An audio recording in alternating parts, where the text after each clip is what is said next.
nombreux automobilistes utilisent des dispositifs afin d'être avertis de la position de radar sur les routes.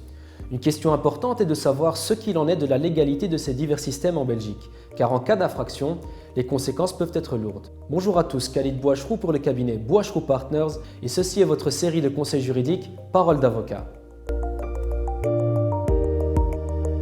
Il convient de distinguer les avertisseurs de radar et les anti-radars, car la nuance entre les deux est importante. Dans la catégorie avertisseurs de radar, il y a le GPS, les applications mobiles et le système proposé par Coyote. Le GPS est considéré comme un avertisseur puisqu'il repose sur une base de données reprenant une liste relativement complète d'emplacements de radar. Une autre option populaire est celle qui consiste à utiliser une application mobile telle que Waze. Ce type d'application propose des informations sur le trafic en temps réel, incluant notamment des alertes à l'approche de radars ou d'un contrôle de police. On pourrait également penser à inclure dans cette catégorie les pages Facebook. Le troisième et dernier dispositif d'avertisseur de radar est le Coyote. Coyote repose sur une communauté d'utilisateurs qui se communiquent via une plateforme l'emplacement des radars fixes ou mobiles. Enfin, il y a le fameux anti-radar ou détecteur de radar. Il s'agit ici d'un système qui permet de détecter les radars en captant les signaux émis par ceux-ci. L'article 62 bis du Code de la circulation routière prévoit qu'il est interdit de se munir d'équipements entravant ou empêchant la constatation d'infractions ou détectant les radars. En conséquence, seul un des dispositifs évoqués tombe sous le coup de cette interdiction. Et vous l'aurez deviné, il s'agit de l'anti-radar.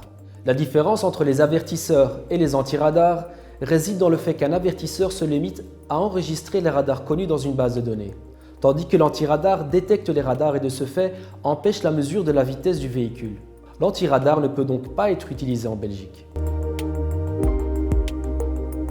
La possession ou l'utilisation d'un anti-radar est punissable d'une amende de 100 à 1000 euros, à multiplier avec les décimes additionnelles, et d'une peine d'emprisonnement de 15 jours à 3 mois ou d'une de ces peines seulement. Ces peines sont doublées en cas de récidive. A noter que le juge peut également prononcer une déchéance du droit de conduire de 8 jours à 5 ans. Le site d'information Het Belang van Limburg a rapporté que le producteur du dispositif Coyote collabore avec la police belge depuis plusieurs années. Vincent Hébert, directeur général de Coyote Benelux, a exprimé son exaspération à l'encontre des critiques du ministre flamand de la circulation Ben Waits, ce dernier souhaitant interdire Coyote. M. Hébert a déclaré que cela fait des années que Coyote indique à la police où placer ses radars et contribuerait ainsi à améliorer la sécurité sur les routes. Pour ce faire, Coyote se sert des informations récoltées auprès de ses utilisateurs afin d'identifier les endroits où les automobilistes roulent le plus vite. Pas sûr que les plus d'1 million d'utilisateurs belges de Coyote, souhaitant justement éviter de se faire flasher, apprécieront d'entendre cette nouvelle. Si cette vidéo vous a été utile, n'hésitez pas à la partager, à mettre un pouce et à vous abonner à la chaîne YouTube Parole d'avocat. Pour rappel, l'article complet est disponible sur notre site web bouachroupartners.be. A bientôt pour une prochaine vidéo et d'ici là n'oubliez pas, la justice n'est pas une coïncidence.